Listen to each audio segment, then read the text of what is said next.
네, 김영환입니다. 족보는 아주 중요하죠. 가족 안에서 친인척들이 이렇게 모이면 우리 가문은 이런 가문입니다. 서로 자랑하기도 합니다. 그런데 이런 족보를 잘 형성하려고 하는 그런 분위기가 교회 안에도 있습니다. 그래서 사자로 끝나는 사람을 사위로, 며느리로 맞이하고 싶어 하는 사람들도 있습니다. 이게 기독교 안에도 이 족보, 가문은 굉장히 중요한 거죠. 그런데 문제는 뭐냐면 멋진 족보를 형성하려는 이런 생각과는 달리 그것이 굉장히 쉽지는 않다는 거죠. 그걸 추구한다고 다 되면 얼마나 좋겠어요. 여러분 데이비드 슬론 윌슨이라는 사람이 이런 책을 저술했습니다. 진화론의 유혹. 자, 이 책에 보면 진화론자가 실험을 합니다. 우수한 닭 10쌍을 우수한 닭 군집을 이룰 것으로 이루어서 이렇게 키우죠. 그런데 6대가 지나도록 이렇게 키워봤는데 그 결과는 뭐냐면 서로 상처를 내고 서로 죽였다라는 거예요. 반대로 우수하지 않은 닭 10쌍을 키워서 6대가 지나도록 관찰을 했는데요. 결과는 어땠냐면 오히려 우수한 가문을 꿈꿨던 그러한 그 닭 가문과는 달리 오히려 더 연합하면서 잘 살았다라는 것입니다. 자, 연합할 때 나 자신과 맞지 않는 사람이 있습니다. 근데 그런 사람을 어떻게 해야 될까요? 품어야 되겠죠. 끼리끼리 모이면 결국에 우수한 쌍, 10쌍이 모여도 그 안에서 서로를 찌르고 상처나게 하고 죽게 하고 제대로 살지 못하게 하는 것처럼 연합할 때 좀 부족한 사람, 연약한 사람을 우리는 어떻게 해야 될까요? 서로 품어야 한다라는 거예요. 근데 사람들은 이름을 내고 싶어 한단 말이에요.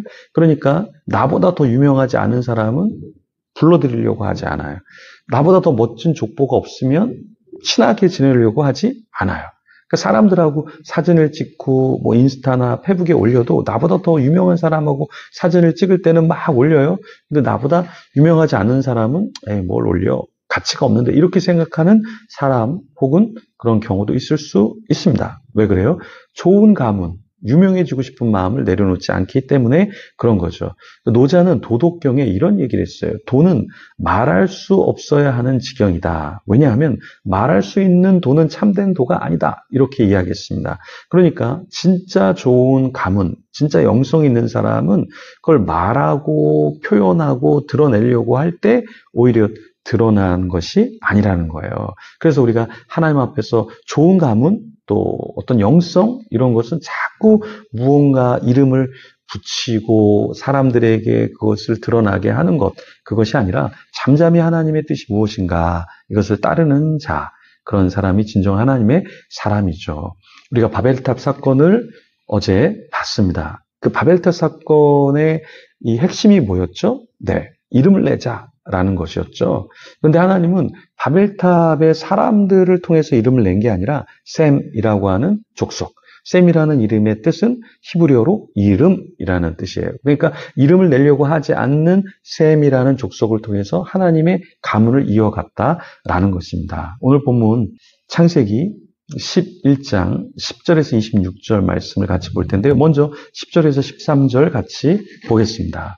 셈의 족보는 이러하니라. 셈은 100세 곧 홍수 후 2년에 아르박삿을 낳았고 아르박삿을 낳은 후에 500년을 지내며 자녀를 낳았으며 아르박삿은 35세에 셀라를 낳았고 셀라를 낳은 후에 403년을 지내며 자녀를 낳았으며 여기 셈의 족보가 이렇게 나오는데요. 셈이 몇 살에 아르박삿을 낳았다 그랬죠? 셈은 100세, 즉 홍수 후 2년에 아르박삿을 낳았다.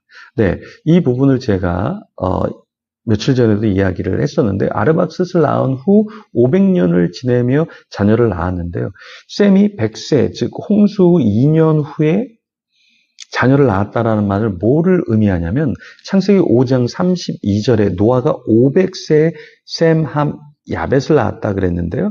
창세기 7장 11절에 노아가 600세에 그렇게 홍수가 있었다라고 얘기했습니다. 그러니까 이거를 좀 반영하면 어떤 의미냐면 셈이 100세가 되었을 때 홍수 후 2년의 자녀를 낳았다고 했어요. 그러니까 셈은 노아가 502세쯤에 낳은 아들이라는 그 사실을 우리가 추적할 수 있는 거예요. 그래서 어떤 것을 말하냐면 야벳은 500세 정도에 낳은 아들이었거든요. 그러니까 야벳이 형이었고 장자였고, 그리고 셈은 2년 뒤인 502세에 낳은 아들이라는 것을 우리가 이 나이를 추산해서 알 수 있는 것인데요.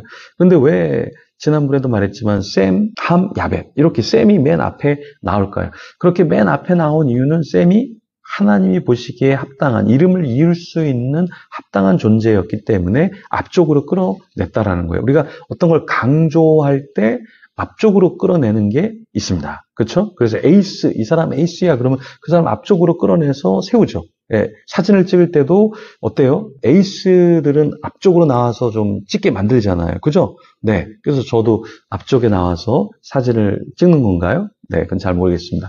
자, 아르박삿은 또 누구를 낳았죠?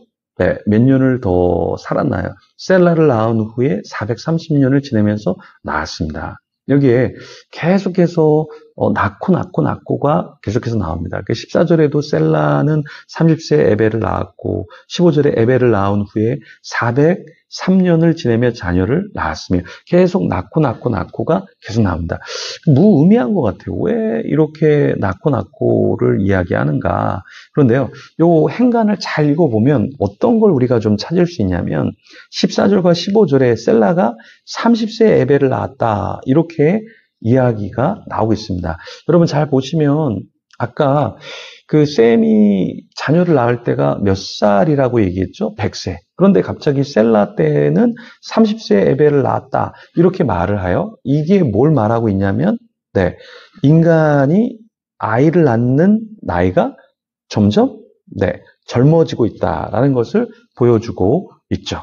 또 어떤 사실을 우리가 알 수 있냐면 홍수 후에 출산의 변화가 있다라는 거예요. 그러니까 홍수 이전에는 사람들이 또 좀 늦게 낳기도 하고 오래 살았지만 홍수 후에는 조금 더 사람들이 일찍 낳으면서 빨리 죽게 되죠.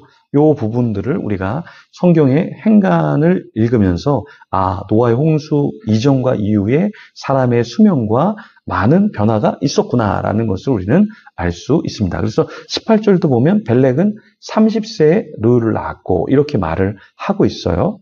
그러면서 계속해서 또 낳고를 하고 있는데 이 낳고가 아무 의미가 없는 게 아니라 이렇게 계속해서 22절부터 26절에 계속해서 낳고 하다가 25절에 데라를 낳은 후에 119년을 지내며 자녀를 낳았으며 26절에 데라는 70세에 아브람과 나홀과 하란을 낳았더라. 이렇게 하면서 우리에게 굉장히 친숙한 사람이 나오죠.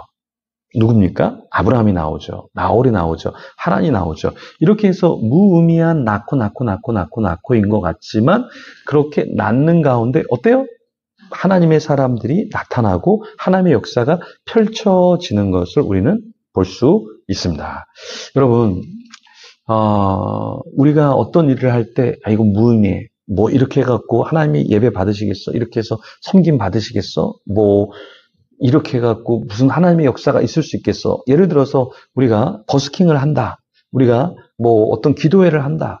야, 그렇게 해갖고 누가 뭐 예수님 믿겠어? 누가 뭐 하겠어? 이렇게 생각할 수 있는데 아니에요. 낳고 계속해서 이어지면 아주 놀라운 하나님의 역사가 사람들을 통해서 어떤 사건을 통해서 어떤 일을 통해서 펼쳐진다라는 거예요. 그래서 오늘 여러분이 하는 일, 누군가를 만나는 일, 누구를 섬기는 일, 나에게 주어진 일을 감당할 때 맨날 일하고 똑같은 일을 하는 것 같은데 무의미해. 근데 하나님은 아니, 낳고 하나님의 사람을 낳는 거야. 일을 하고 하다 보면 하나님의 역사를 낳는 거야. 하나님이 이렇게 인정해 주시고 하나님이 놀라운 일을 행해 주실 겁니다. 그래서 그 주님을 바라보면서 우리에게 주어진 일들을 끊임없이 감당하기를 소망합니다. 그런 저와 여러분이 되기를 우리 같이 기도하며 하나님 앞에 나아가겠습니다. 오늘 하루도 낳고 하고 할 때 하나님의 역사가 있게 하여 주시옵소서. 기도하며 주님 앞에 나아갑니다.